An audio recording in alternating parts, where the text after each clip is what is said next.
Rabino, Shalom. Mais uma pergunta. Existe inferno? E o diabo existe? Shalom a todos os ouvintes. É uma boa pergunta. Nós, às vezes, pensamos na capacidade que as pessoas têm de criar super-heróis. Então cria-se Homem-Aranha, cria-se Superman e outros. E interessante que nas religiões do passado criavam-se duas entidades, dois seres, um do bem e outro do mal, representados pela força ígnea ou pela força aquática, o fogo e a água. Não tentemos pensar que isso serve como paradigma para o que o taoísmo nos traz hoje. O taoísmo, ele não criou dois deuses. Ele simplesmente diz que todo o universo é dividido em duas forças. E lógico, há positivo e há negativo. Em tudo que é de bom você encontra algo de mal, em tudo que é de mal você encontra algo de bom. Isso aí não é uma ideia tão extravagante, não é uma ideia estranha, uma ideia até plausível. Não deixa de ser real. A questão é o zoroastrismo, que dividia realmente as duas divindades, dois a comandar o mundo. Um bonzinho, uma entidade, um ser. Nós, quando falamos em Deus, nós judeus, nós não acreditamos que haja um ser. Ele não tem corpo, ele não fala, ele não se ira, ele não ama, ele não tem piedade. Tudo que está escrito na Torá é para que nós entendamos como ele deseja que nós sejamos. Mas não que ele tenha sentimentalismo ou qualquer coisa de ações que atingem o corpo humano, que elas mesmas são criações dele. Portanto, se há um diabo, quem criou? Se ele criou, como pode ser antagônico a ele? O único ser criado com livre albedrio é o ser humano. Somente o ser humano pode escolher entre bem e mal. Se só o ser humano pode escolher entre bem e mal, vamos supor por um momento que haja uma entidade, um ser chamado diabo, ou seja lá que nome você quiser dar, capeta. Vamos supor, ele estaria totalmente confinado a fazer exatamente o que Deus quer. Ou seja, quando você culpa o diabo, você está culpando quem? Quem criou. Portanto, ou você admite que o diabo não existe, e aquilo que aparece no livro de Iob, que veio lá diante do ancião de dias, veio o anjo diante de Deus e falou: olha lá o teu servo Jó, não sei o que e tal, começou a falar Lachonará pra caramba sobre Iob, até que Deus falou: te entrego nas suas mãos, faça o que você quiser. Você percebe aqui duas coisas interessantes. Primeiro, esse Deus aí, ele está bem velhinho, né? Já está até senil, como se diz em português, caduco. Ele já está caducando, já não consegue mais, né? Precisa de alguém para trazer o noticiário. Precisa não somente que traga o noticiário, ele ainda também fica lá todo enciumado e fala: eu deixo você mexer com ele, deixa você fazer o que você quiser. Não, gente, aquilo ali é analogia para que nós entendamos como funciona no mundo espiritual. A palavra Satã, aquilo que os sábios dizem, 2 anjos acompanham cada pessoa, um para falar bem dele e outro para falar mal dele. É como se fosse, na verdade, aquilo está em nossa própria consciência. Nós chegamos diante de Deus na hora da morte e pesa tudo. Nós mesmos pesamos para nós mesmos na balança o que nós aprontamos a vida inteira. Ou seja, dentro de nós há um diabo e há uma pessoa boazinha. A pessoa boazinha nem sempre é bem ativa. Seria Yetzer Tov. Então, como entidade, nós não acreditamos que haja um diabo. E se você quiser dizer que há entidades, que há anjos, corpos físicos ou corpos etéreos, angelicais, então o diabo seria mais um a serviço divino. Não está contra Deus e nenhuma força antagônica a Deus. E não tem nada a ver diabo com Sitra Hará, que aparece na Kabbalah. Quem pensa assim e estuda Kabbalah é porque não entendeu a Kabbalah. Não tem nada a ver. Quando você vai lá nos 10 Yesodot da Kabbalah, você vai perceber que tudo está dentro de você. Agora, inferno.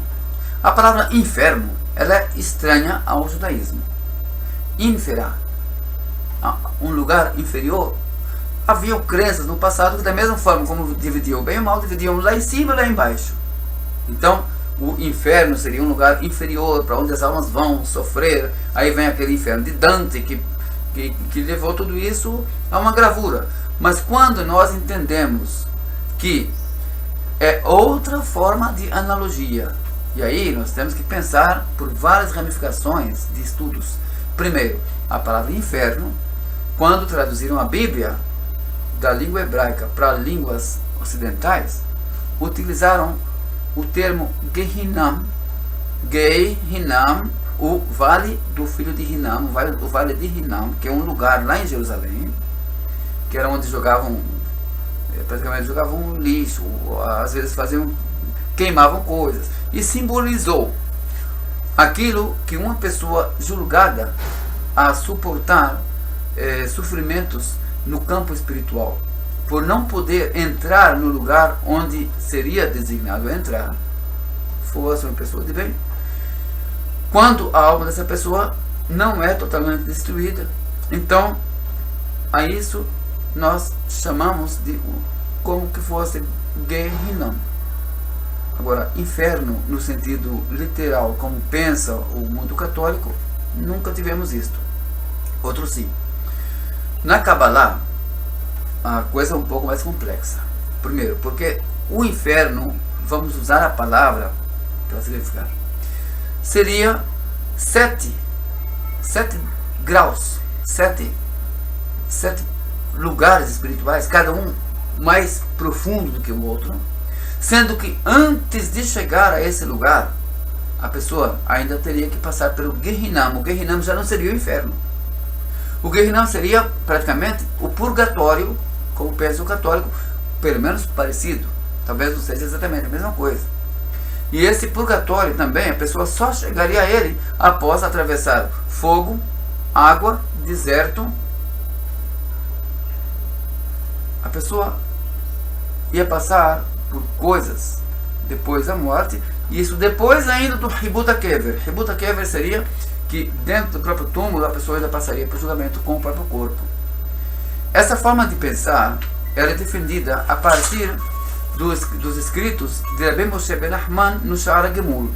No Sha'ar HaGemul ele explica que a pessoa tem elevação espiritual. Você morreu e você, quando chegar no mundo espiritual, você tem como se elevar, ou através de atos que seus filhos façam aqui para te merecer, ou através de atos que você tenha feito antes de morrer, e também contem para quando você entrar lá.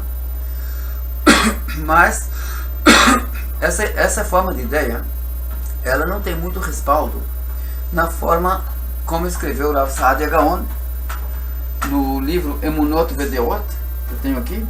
Rav Saadia Gaon, para entendermos, viveu no século VIII. É uma forma de pensar muito mais próxima àquela que era do Talmud, né, dos Amoraim. E ele escreve sobre a questão do sofrimento da pessoa de ter saído desse mundo sem poder entrar no outro, para onde ele estaria designado, e fica numa situação nem lá nem cá, não se sabe por quanto tempo. Essas palavras são parecidas com as de Rabbi Moshe ben Maimon, e elas realmente se adaptam bem a quem incorreu em penalidade de careta. todas as outras penalidades, de acordo com o que nós entendemos, a pessoa paga tudo aqui nesta vida para poder entrar em limpeza. E se não pagar, se a pessoa está vendo que a vida aqui está muito tranquila, que se preocupe. É aquilo que consta no Tratado do Berachot no começo. Isurim shelahavá, Isurim para te aumentar o galardão, ou Isurim que vem para caparar, para fazer uma limpeza. Aqui nesse mundo a limpeza é feita assim, de acordo com o Talmud, de acordo com os Geonim e de acordo com a Bíblia Shebem Memor. E, segundo o Shara Gemul, e segundo os cabalistas que já se basearam nesses escritos, há algo após a morte para toda pessoa, até o ponto em que tem que voltar em reencarnações. E nessas reencarnações é interessante ler o que escreveu o Gaon de Vilna sobre o livro de Yonah, que nessas reencarnações geralmente o que acontece é que a pessoa volta para consertar e acaba prejudicando mais. Mas de qualquer forma o assunto é complexo e nós não temos que nos perder em nos preocuparmos demasiadamente com isso. Nossa preocupação tem que ser simples, como está escrito na Torá: Tamim tihyeh im Hashem Elohecha. Seja simples com Hashem, teu Deus. Ele mandou, cumpra. E se você ficar preocupado demais com o que vem depois, você vai esquecer de cumprir. Mas se você cumprir, fica tranquilo que tudo de bom está reservado. E todo sofrimento que venha, fique contente com ele, porque é capará. Até mesmo os cabalistas vão concordar com isso. É tikkun. Então, grato pela atenção. Muito obrigado. Shalom Abraham.